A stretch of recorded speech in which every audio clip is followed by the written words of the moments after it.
పండుగలు జరుపుకునే దేశం అంటున్నారు. ఏంటిది మన పండుగలు జరుపుకునే దేశం? మన భారతదేశం. భారతదేశంలోనే అన్ని రకాల పండుగలు జరుపుకుంటారు. అవునా? వేరే ఏ దేశాలు కూడా ఇట్లా అన్ని రకాల పండుగలు సెలబ్రేట్ చేసుకోరు. ఎక్కడ దేశమైనా కానీ వాళ్ళకు సంబంధించిన పండుగలు సెలబ్రేట్ చేసుకుంటారు. మన యొక్క భారతదేశంలోనే కానీ ఏమేమి సెలబ్రేట్ చేస్తారు? దీపావళి, సంక్రాంతి, దసరా, సో ఇవన్నీ క్రిస్మస్, రంజాన్, బక్రీద్, ఇంకా ఉగాది, ఇంకా ఆగస్ట్ 15 ఇండిపెండెన్స్ డే, జనవరి 26 రిపబ్లిక్ డే, అవి కూడా ఫెస్టివల్ లాగా సెలబ్రేట్ చేసుకుంటారు. అవునా?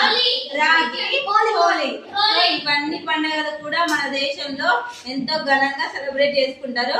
సో लेसन का नाम क्या है? पाठ का नाम क्या है? देश. तो चित्र में क्या क्या है?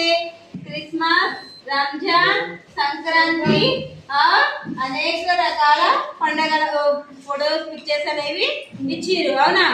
సో దీని అర్థం ఏంటిది? త్యోహారొక దేశం అంటే భారతదేశం అన్ని రకాల పండుగలోనూ ఉంటుంది అని చూపించడానికి మన ముందు ఇక్కడికి చూపించారు అనమాట.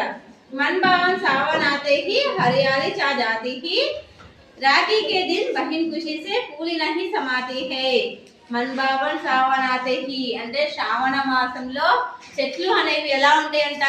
పచ్చదనంతో ఉంటాయి. అవునా? శ్రావణ మాసం మొత్తం ఎట్లుంటది? మొత్తం కొత్తగా చెట్లకి కొత్తగా ఆకు అనేది చిగురించి గ్రీనరీ తోటి మంచిగా కనబడుతుంది. హరియాలి బోలతే క్యా హై? గ్రీనరీ. సో రాఖీ కే దిన్ బహన్ ఖుషీ సే పూలి నహీ సమాతి హై. రాఖీ పండుగ వచ్చిందంటే అక్క చెల్లెలకి ఎంతో సంతోషం. ఎందుకు? మన యొక్క అన్నదమ్ములకి రాఖీ కడతారు కాబట్టి ఆ రోజు చాలా సంతోషంగా ఉంటారు అనమాట.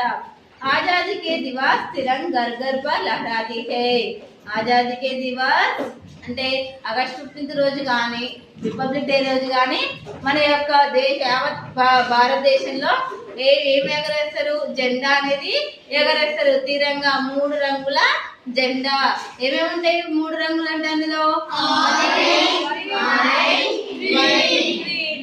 సో వీర్ షహీదోं की गाथाएं हमको याद दिलाता है. వీర్ షహీదోं की ఆ రోజు ఎంతో మంది మన దేశం కోసం ప్రాణాలను విడిచిన ఫ్రీడమ్ ఫైటర్స్ గురించి, సైనికుల గురించి వాళ్ళని యాద్ చేసుకుంటూ, అంటే వాళ్ళ గురించి చెప్పుకుంటూ, వాళ్ళ యొక్క గొప్పతనం గురించి వివరిస్తూ జెండాని ఎగరవేయడం జరుగుతుంది. జెండా ఎందుకు ఎగరవేస్తారు? మనకు స్వతంత్రం వచ్చింది కాబట్టి దానికి ప్రతీకగా జెండా అనేది ఎగరేస్తారు అనమాట. ఆతా హర్ వర్ష దసరా తోతే ఖేల్ తమాషే. సో దసరా ఎప్పుడు వస్తుంది? సంవత్సరానికి ఒకసారి వస్తుంది.